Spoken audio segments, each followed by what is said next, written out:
Hello everyone, কি অবস্থা সবার? আশা করি সবাই ভালো আছেন and welcome back to the channel.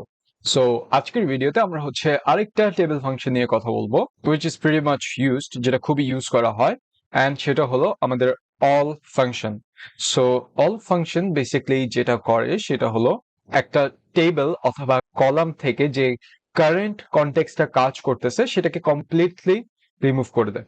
সেই কারেন্ট কনটেক্সটের ফিল্টারটাকে কমপ্লিটলি রিমুভ করে দেয়। সো একটা অল ফিল্টার আমরা যেভাবে ক্রিয়েট করতে পারি সেটা হচ্ছে বেসিক্যালি আমাদের অল ফাংশনে আমরা একটা টেবিল অথবা কলাম স্পেসিফাই করব যেটা থেকে আমরা আমাদের ফিল্টার্স গুলোকে রিমুভ করতে চাচ্ছি। ওকে, সো অ্যাজ অলওয়েজ আমরা এক্সাম্পল দিয়ে জিনিসটাকে বোঝার ট্রাই করব। সো লেটস সে আমাদের যে কাস্টমার সেলস আছে সেই কাস্টমার সেলস এর জন্য আমরা টোটাল পার্সেন্টটা বের করতে যাচ্ছি। আমাদের কাস্টমার, আমি আরেকবার বলি, আমরা আমাদের কাস্টমার সেলস এর ইচ কাস্টমার সেলস এর জন্য যে পার্সেন্টটা আছে কম্পেয়ার টু টোটাল সেটা আমরা বের করতে চাচ্ছি। তাহলে আমাদের যা করতে হবে সেটা হলো আমাদের ইচ কাস্টমারের জন্য যে পার্সেন্টটা সেটাকে আমরা যদি টোটাল দিয়ে ডিভাইড করি তাহলে কিন্তু আমাদের কাস্টমার সেলস এর পার্সেন্ট টোটালটা চলে আসতেছে, রাইট? সো এটার জন্য আমরা যেটা করব সেটা হলো ফার্স্ট অফ অল আমরা জাস্ট প্রোডাক্ট নেমটাকে একটু এখানে নিয়ে আনি। সেখানে আমার 10টা প্রোডাক্ট দেখা যাচ্ছে এন্ড আমরা আমাদের টোটাল সেলসটাকে নিয়ে আনবো, টোটাল সেলস মেজারটাকে নিয়ে আনবো।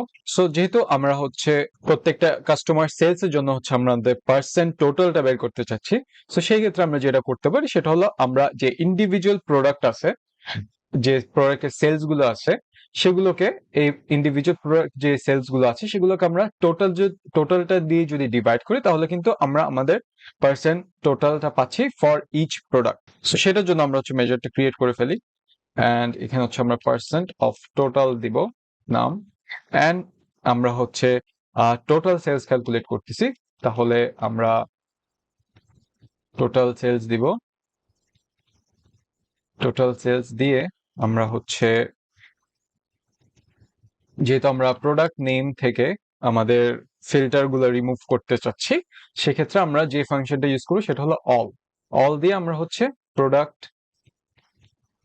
প্রোডাক্টসে গিয়ে প্রোডাক্ট নেমস থেকে আমরা ফিল্টারটা রিমুভ করে দেব এন্ড আমরা আমাদের ক্লোজ করে দিয়ে আমি যদি এটা এখানে দিই দেন তাহলে আমার এটাকে এখানে আনার পরে আমরা দেখতে পারতেছি আমার কিন্তু আগে যে কনটেক্সট আসতেছিল আমাদের আমাদের আগে যে কনটেক্সটটা আসছিল আমাদের প্রোডাক্ট নেম থেকে প্রত্যেকটা সেলস এর জন্য, সেটা এখন রিমুভ হয়ে আমাদের এই পার্সেন্ট অফ টোটালের জন্য কিন্তু সবগুলাই দেখাচ্ছে।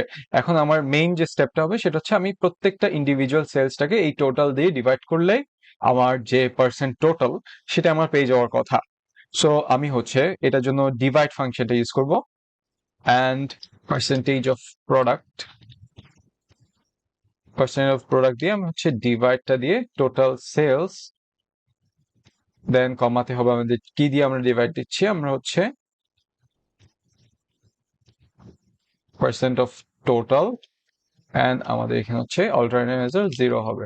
সো আমি যদি এটা দিয়ে আমি এটা এখানে বসাই দিব এন্ড আমি জাস্ট এটাকে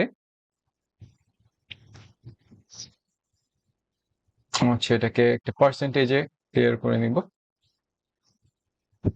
এন্ড আমাকে এখানে প্রত্যেকটা ইন্ডিভিজুয়াল প্রোডাক্টের জন্য যে পার্সেন্ট টোটাল সেটা দেখাচ্ছে এন্ড আমাদের টোটাল যে পার্সেন্টেজটা হবে সেটা 100%। সেটা কিন্তু আমাদের কন্ডিশনের সাথে যাচ্ছে বিকজ 37 যে মিলিয়ন আমরা দেখতে পারতেছি সেটা আমার টোটাল সেলস। ওকে, এন্ড ওই টোটাল সেলস অনুযায়ী আমার প্রত্যেকটা প্রোডাক্ট কত পার্সেন্ট কন্ট্রিবিউট করতেছে সেটা কিন্তু আমরা এই পার্সেন্টেজ গুলো দেখেই বুঝতে পারতেছি এন্ড আমাদের হাইস্ট পার্সেন্টেজ যে প্রোডাক্ট গুলো কন্ট্রিবিউট করতেছে সেটা হলো প্রোডাক্ট 1, দেন নেক্সট আমাদের প্রোডাক্ট 7, আমাদের প্রোডাক্ট 2, আর বাকিগুলো কম বেশি কিন্তু খুব একটা কন্ট্রিবিউট করতেছে না। সো এটা অল ফাংশন, যেটা ইউজ করে আমরা আমাদের ফিল্টার্স যে কোনো ক্ষেত্রে আমাদের যে কোনো একটা পার্টিকুলার কলাম বলি বা টেবিল বলি সেই ক্ষেত্রে আমরা আমাদের ফিল্টারটাকে কমপ্লিটলি রিমুভ করতে পারি এন্ড খুবই ইজিলি আমরা আমাদের মেজার্সে সেটা ইনক্লুড করতে পারি।